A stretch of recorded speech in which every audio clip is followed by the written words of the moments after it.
जेजुरीचा खंडोबा हे संपूर्ण महाराष्ट्राचं कुलदैवत आहे। या लोकदैवताच्या वर्षभरात अनेक यात्रा भरतात।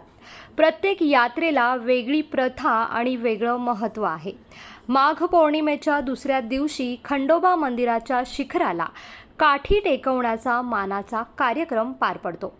या सोहळ्यात संगमनेरचे होलम, बारामती तालुक्यातील सुपे येथील खैरे आणि होळकर यांच्या ऐतिहासिक काळापासूनच्या मानाच्या शिखर काठ्या तसंच इतर 50हून अधिक गावगावच्या शिखर काठ्या जेजुरी गडावर येऊन देवभेट घेतात।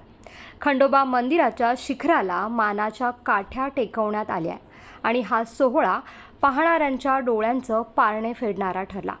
मानाच्या काठ्यांबरोबरच अनेक प्रासादिक काठ्यांनी शिखर काठी यात्रेचा मान घेतला। यावेळी मंदिर परिसरात उपस्थित भाविकांनी एकच जल्लोष केला। वाद्यांच्या गजरात भंडाऱ्याची उधळण करत भाविकांनी जल्लोषात ठेका धरला होता।